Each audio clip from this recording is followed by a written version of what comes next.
बिस्मिल्लाहिर्रहमानिर्रहीम। अल्हम्दुलिल्लाहि रब्बिल आलमीन वस्सलातु वस्सलाम अला रसूलिल अमीन व अला आलिहि व सहबिहि अजमाइन अम्मा बाद। वजू करने का कामिल तरीका यानी मुकम्मल तरीका हमें बताया जा रहा है कि हमें वजू कैसे करना चाहिए। कुछ फराइज, कुछ वाजिबात और कुछ मुस्तहब्बात यानी अच्छी चीज हैं, उनके ऊपर ये वजू का पूरा तरीका मुश्तमिल है। कुछ चीजें वजू के अंदर फराइज आती है, यानी फर्ज है, उसके छूटने पर वजू बिल्कुल खत्म हो जाता है। और कुछ है वाजिबात, वाजिबात छूटने पर हमें उसकी भरपाई करनी पड़ेगी। और कुछ है मुस्तहब्बात, यानी कि अच्छी चीजें उनका इस्तेमाल किया जाए, उसका इख्तियार किया जाए उस तरीके को, तो वो बहुत अच्छी चीज होंगी इंशाअल्लाह ताला। तो आपके सामने यहाँ पर अब वजू का मुकम्मल तरीका बताया जा रहा है।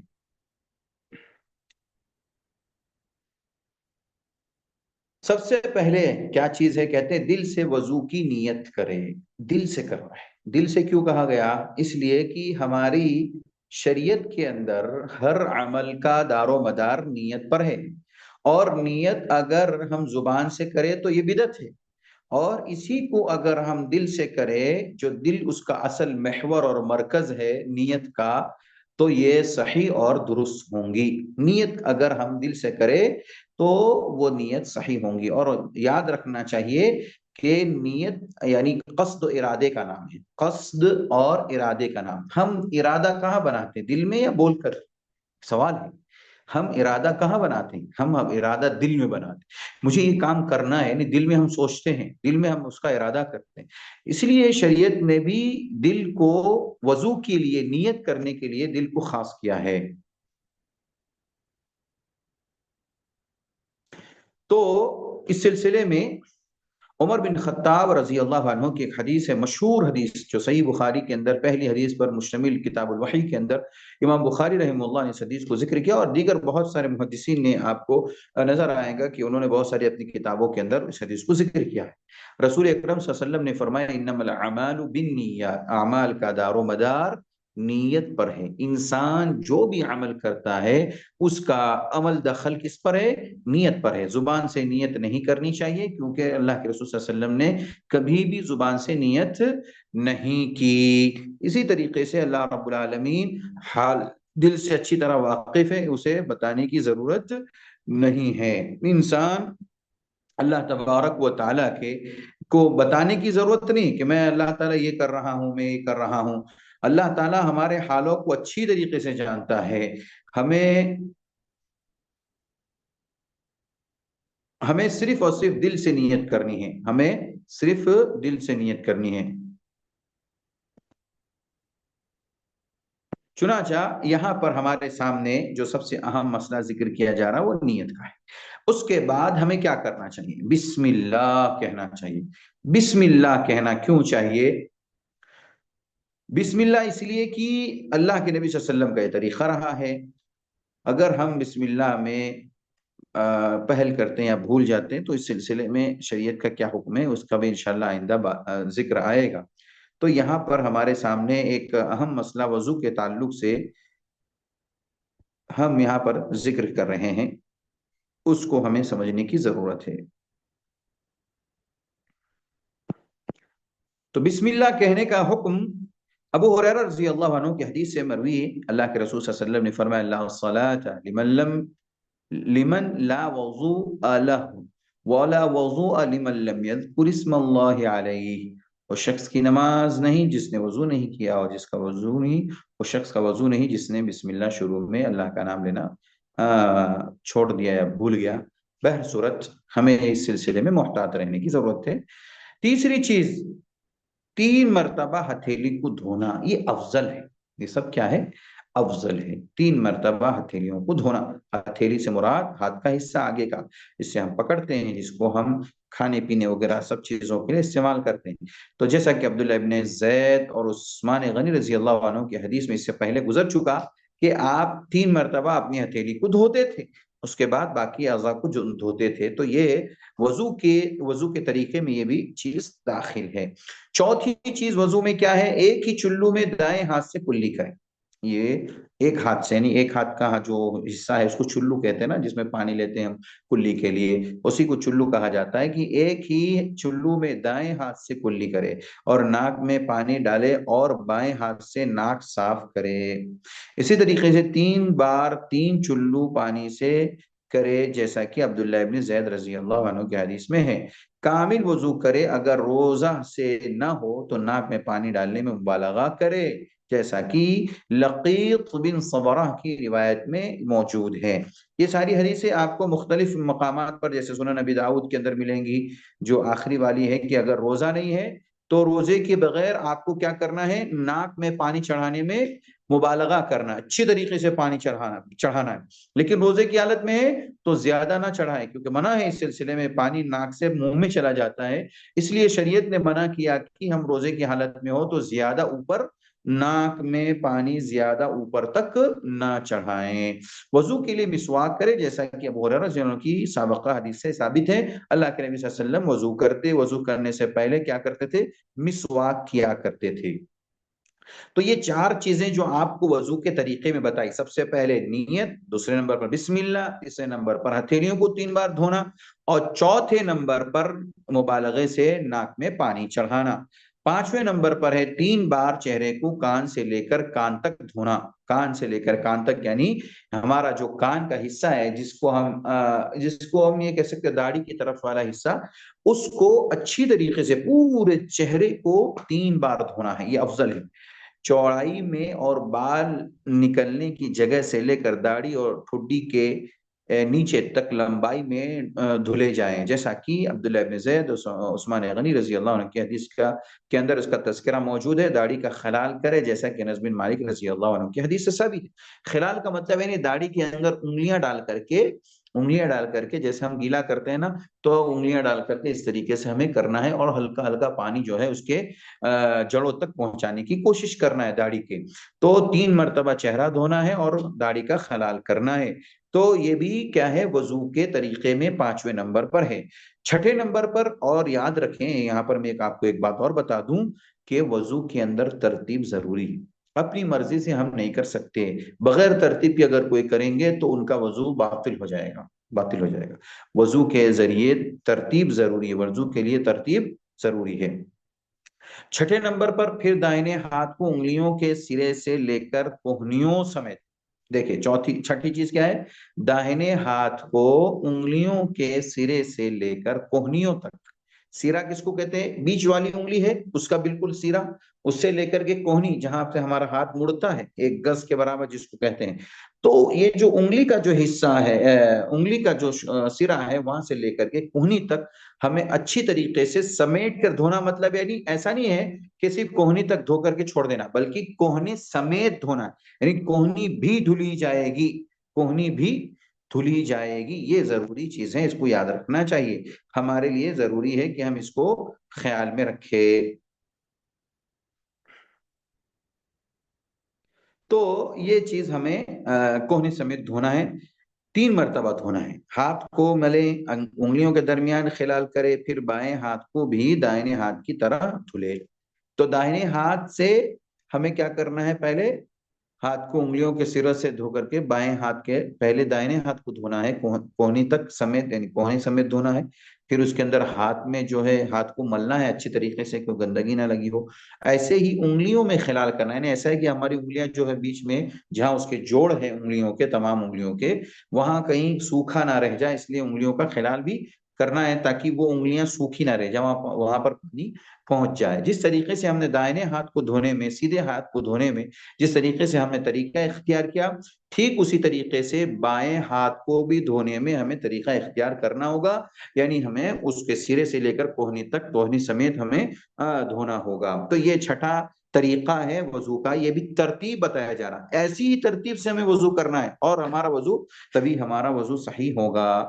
7वें नंबर पर फिर एक बार सर का मसाह करें। मसाह करने का तरीका हम जानते हैं कि दोनों हाथ में हल्का पानी लिया जाए और उसके बाद जो जो हमारी पेशानी है ना, पेशानी, जहां बाल खत्म होते हैं पेशानी के पास, वहां से आपको हमें क्या करना है, शुरू करना है, और धीरे धीरे धीरे धीरे उसको पीछे की तरफ ले जाना है दोनों हाथों को।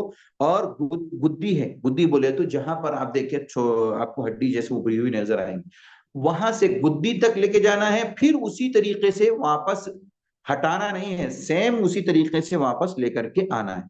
जैसे हम लेकर के जा रहे हैं वैसे पलट करके हमें वापस लाना भी है। तो इसको कहते हैं एक बार मसा करना, 3 बार मसा नहीं करना, मसा सिर्फ सर का एक बार है। फिर एक बार मसा करें, हाथों को पानी से तर करके सर के अगले हिस्से से शुरू करें और गुद्दी तक ले जाए, फिर वहां से उसी तरीके से वापस लाए जहां से शुरू किया गया था।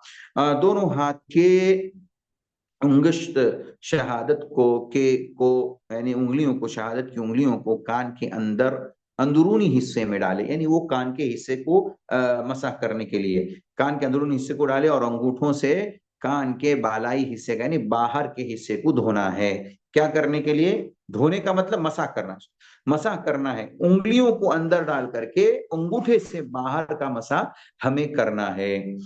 फिर अपने दाहिने पांव को उंगलियों के सिरे से लेकर टखनों समेत, अपने दाहिने यानी सीधे पांव को उंगलियों के सिरे से लेकर टखनों समेत, टखनों समेत क्यों कहा जा रहा? कुछ लोग से टखने टखने तक धोते हैं, टखने को भी धोना है। टखने समेत बोले, कोहनी समेत बोले तो उसका मतलब यह होता है कि उसको भी धोना है।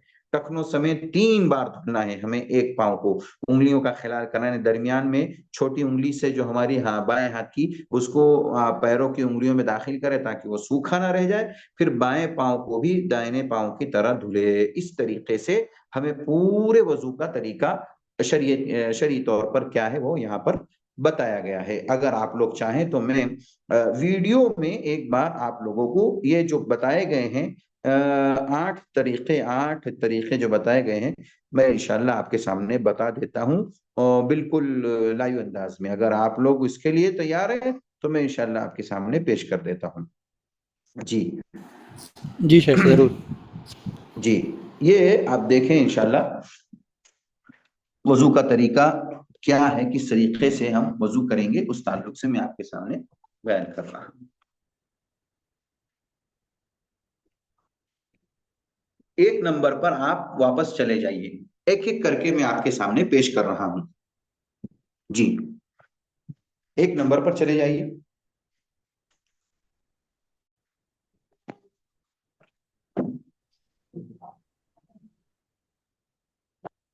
देखिए क्या कहा गया, नियत 2 नंबर पे बिस्मिल्लाह कहना है, या आगे आगे चले जाइए तीसरे नंबर से।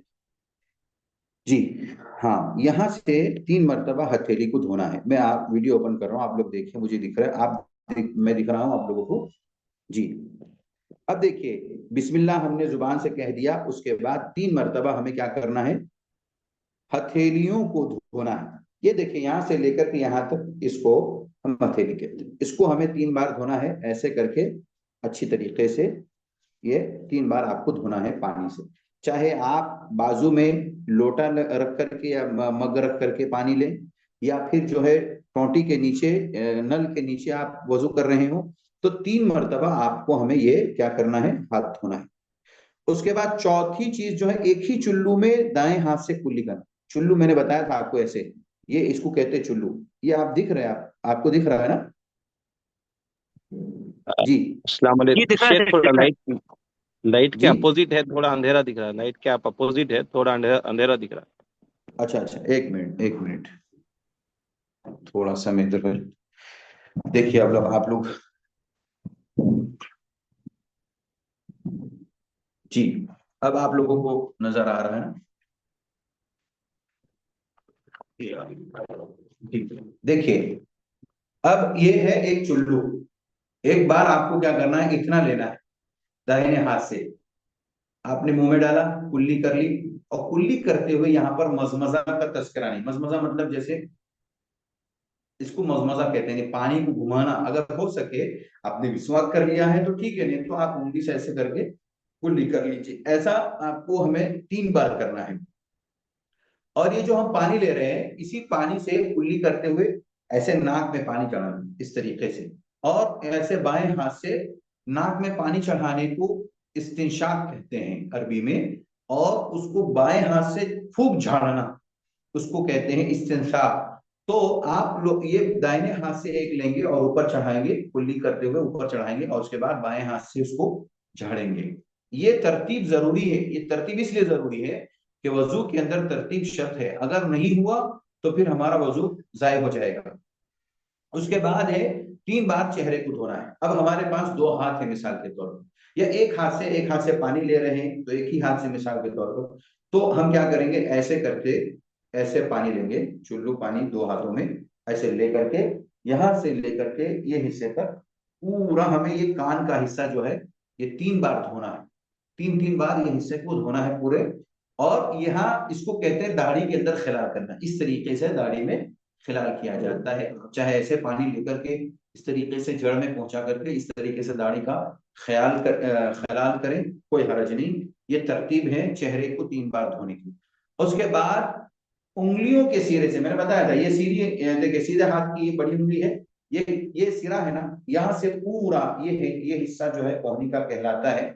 ये हिस्सा आप यहाँ पर हाथ रखें, और ये कोहनी समेत जब कहा जाए कभी भी, तो कोहनी ये है, हालांकि बाज लोग यहाँ तक धोकर के खत्म कर देते जो कि गलत है।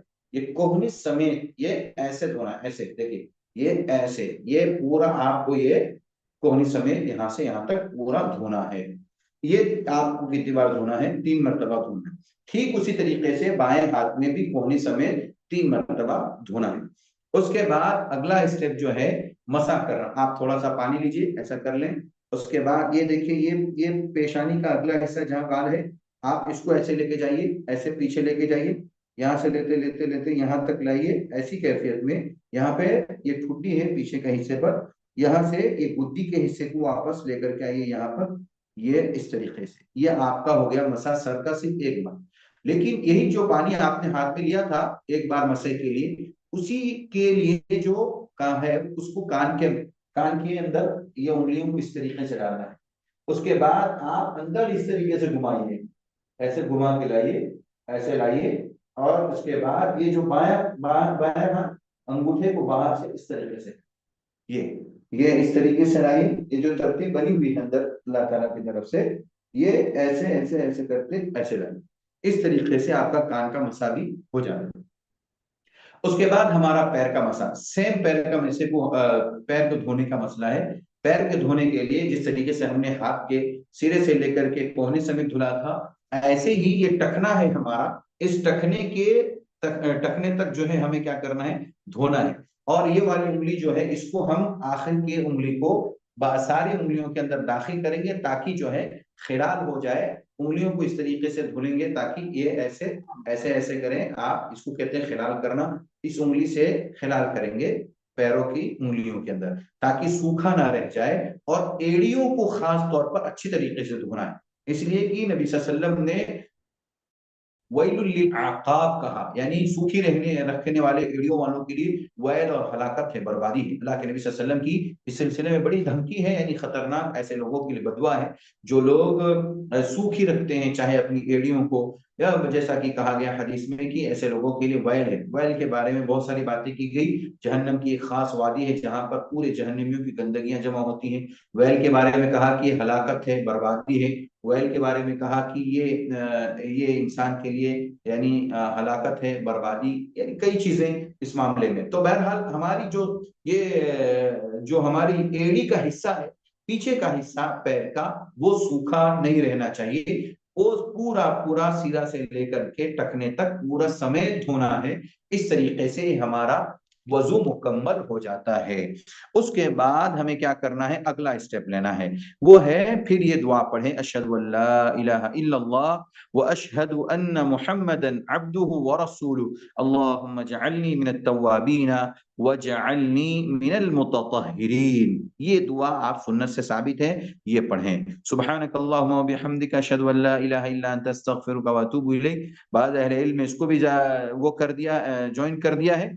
आप असलन जो ऊपर की दुआ है वो पढ़ें, वो बहुत ही फायदे की चीज है और उसकी बड़ी फजीलत वारिद है। आप हम सब जो भी जानते हैं, सारे के सारे लोग मुसलमान, इस दुआ के बाद जो भी शख्स पढ़ता है, गोया कि इसमें अल्लाह ताला की शहादत और अल्लाह की तौहीद की गवाही, रसूल अकरम सल्लल्लाहु अलैहि वसल्लम की रिसालत की गवाही दी जा रही है। और उसके बाद अल्लाह ताला से दुआ की जा रही है कि अल्लाहुम्मा जअलनी मिनत तव्वाबीन वजअलनी मिनल मुतत्तहिरीन, ए अल्लाह मुझे तौबा करने वालों में शामिल कर दे, तौबा करने वालों में, और मुझे पाक साफ रहने वालों में शामिल कर दे। ये बहुत जामे दुआ है, हम में से हर एक शख्स को याद है और याद रखना भी चाहिए, पढ़ना चाहिए, याद रख करके उसको खास तौर पर वजू के बाद पढ़ना चाहिए। देखिए कितनी जामे बात है, हम वजू कर रहे हैं नमाज के लिए, लेकिन हमारी वो नमाज के लिए पाकी और तहारत है, असलन पूरी जिंदगी की तहारत है। तौबा से हम मगफरत के तौबा का जरिया मालूम कर रहे हैं और तौबा करने वालों में अपने आप को शामिल कर रहे हैं। ऐसे ही जो पाक रहने वाले हैं हमेशा अल्लाह के मोमिन बंदे, उन लोगों में अपने आप को शामिल करना चाहते हैं। इससे मालूम ये हुआ कि अल्लाह ताला ने हमें ये कितनी जामे, और नबी सल्लल्लाहु अलैहि वसल्लम ने कितनी जामे दुआ सिखाई है, हमें पढ़ना चाहिए ताकि उसका फायदा हमारी जिंदगी पर भी लागू हो और नजर आए। तो ये तरीका है वजू का जो आपके सामने, हमारे सामने रखा गया। जी आगे कहा कि जिसने मज़कूरा तरीके के मुताबिक वजू किया, फिर दुनियावी ख्यालात और वसाविस से पाक 2 रकात नमाज पढ़ी, तो अल्लाह रब्बुल आलमीन उसके साबका सारे गुनाह माफ कर देगा। जैसा कि उस्मान गनी रजी अल्लाह अन्हु की हदीस इससे पहले गुजर चुकी है। उक़बा बिन आमिर रजी अल्लाह अन्हु की हदीस है, नबी करीम सल्लल्लाहु अलैहि वसल्लम ने फरमाया, मा मिन मुस्लिमिन यतवद्दउ फयुहसनु वुदुअहु थुम्मा यक़ूम युसल्ली रकअतैन मुक़बिल अलैहिमा बिक़िबलिही व वजहिही इल्ला वजबत लहुल जन्नह। जो मुसलमान अच्छी तरह वजू करे और फिर चेहरे और दिल की यकसुई से 2 रकात नमाज अदा करता है, तो जन्नत उसके लिए वाजिब है। अल्लाह अकबर। जो तरीका अभी हमने बताया आपके सामने वजू का, वो तरीका इख्तियार करें, और इसी तरीके से इख्तियार करने के बाद 2 रकात आप नफल पढ़ें। उसके बाद देखिए अल्लाह ताला आपको इंशाअल्लाह जन्नत अता फरमाएगा। इसी तरीके से अबू हुरैरा रज़ी अल्लाह अन्हु से मरवी हदीस है, अल्लाह के रसूल सल्लल्लाहु अलैहि वसल्लम ने एक मरतबा नमाज फजर के बाद बिलाल रजी अल्लाह अन्हु से पूछा, बिलाल बताओ हालत इस्लाम में तुमने कौन सा अमल नफली नफली अमल किया है जिस पर तुम्हें बख्शिश की बहुत ज्यादा उम्मीद हो, क्योंकि मैंने तुम्हारे जूतों की आवाज अपने आगे जन्नत में सुनी। अल्लाह अकबर। बिलाल हबशी रजी अल्लाह अन्हु ने कहा, उसे ज्यादा पर उम्मीद अमल हमने कोई ऐसा तो नहीं किया है, जब भी मैं रात में या दिन में वजू करता हूँ तो तो जितनी अल्लाह मुझे तौफीक दे, अल्लाह को मंजूर हो नमाज पढ़ लेता हूँ। यानी कि मिसाल के तौर पर 2 रकात 4 रकात। अल्लाह अकबर। हजरत उस्मान बिलाल रजी अल्लाह अन्हु का ये अमल, यानी वजू के बाद अच्छी तरीके से जो तरीका बताया गया, उसके बाद 2 रकात नमाज पढ़ने पर अल्लाह ताला जन्नत वाजिब कर देता है। तो हजरत बिलाल जैसा मकाम किसी को हासिल करना है तो वो चाहें कि अच्छी तरीके से ये जो तरीका बताया वजू का, उसके बाद 2 रकात तहियतुल वजू जरूर पढ़ लें, इसलिए कि ये हमारी जन्नत में दुखूल का जरिया है। अल्लाह अज़्ज़ व जल से दुआ है अल्लाह हम सबको अमल की तौफीक अता फरमाए। व सल्लल्लाहु अला नबीना मुहम्मद व अला आलिहि व सहबिहि वसल्लम। वस्सलामु अलैकुम व रहमतुल्लाहि व बरकातुहू। बाकी बातें